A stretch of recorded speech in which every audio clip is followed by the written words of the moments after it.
Hello everyone, my name is Shadan Seraj and I am currently doing an internship at LEXIS and Company. So today's topic is genocide in India. The deliberate killing of a large number of people from a particular nation or ethnic group with the aim of destroying that nation or group is known as genocide. The Political Instability Task Force estimated that between 1956 and 2016, a total of 43 genocides took place, causing the death of about 50 million people. The UNHCR estimated that a further 50 million had been displaced by such episodes of violence up to 2008. The word genocide has also come to signify a value judgment as it is widely considered the epitome of human evil. Now, what was the greatest Indian genocide that has happened? In August 1947, when after 300 years in India, the British finally left, the subcontinent was partitioned into two independent nations, the Hindu majority India and the Muslim majority Pakistan. Immediately, there began one of the biggest migrations in human history as millions of Muslims trekked to West and East Pakistan, the latter now known as Bangladesh, while millions of Hindus and Sikhs headed in the opposite direction. Many hundreds of thousands never made it. Across the Indian subcontinent, communities that had coexisted for almost a millennium attacked each other in a terrifying outbreak of sectarian violence, while with Hindus and Sikhs on one side and Muslims on the other. A mutual genocide was unexpected as it was unprecedented. The carnage was especially intense with massacres, arson, forced conversion, mass abductions, and savage sexual violence.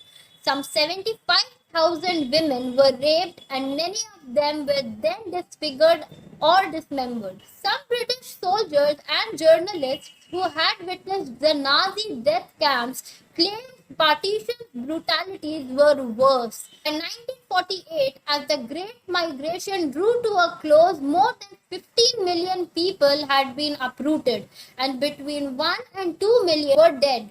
The comparison with the death camps is not so far-fetched as it seems.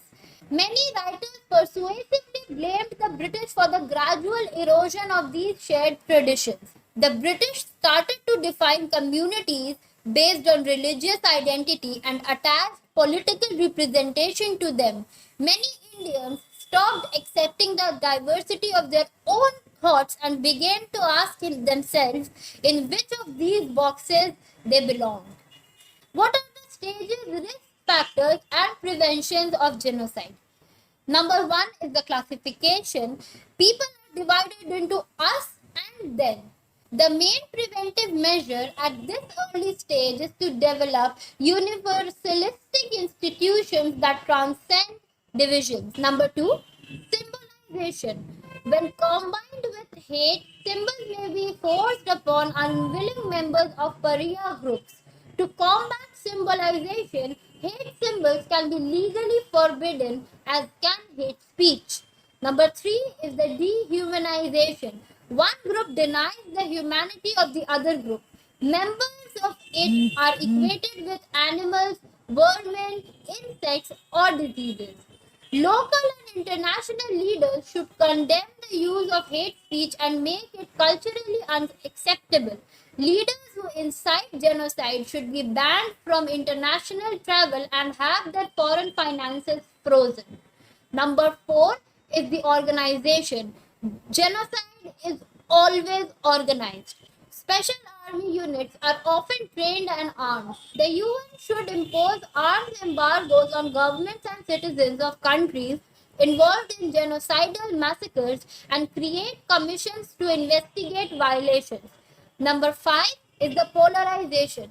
Hate groups broadcast polarizing propaganda. Prevention may mean security protection for moderate leaders or assistance to human rights groups.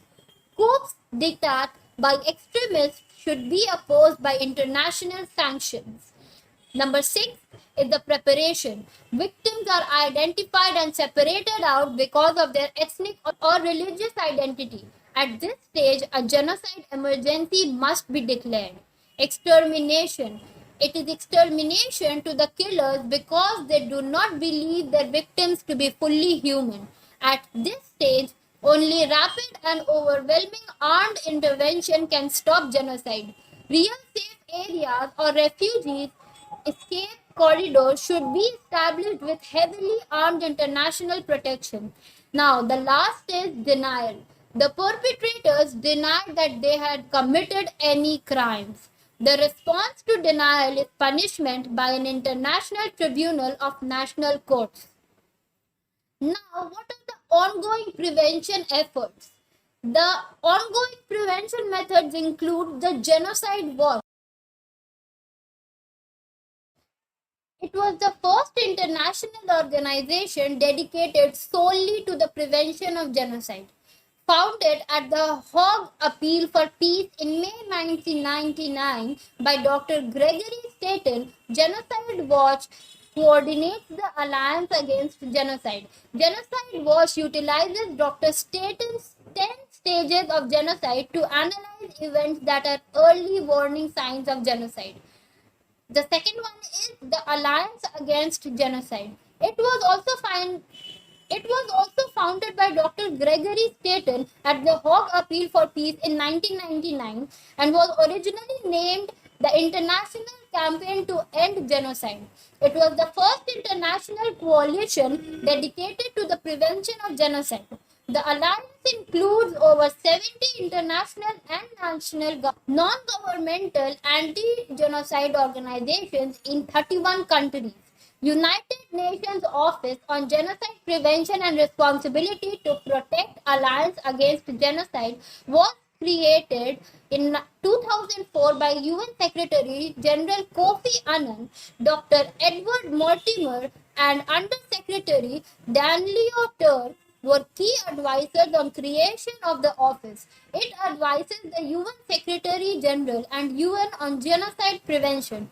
It has developed a framework for analysis that identifies some of the main risk factors for genocide and other atrocity crimes. The social advisor on the prevention of genocide issues public warnings about situations at risk of genocide.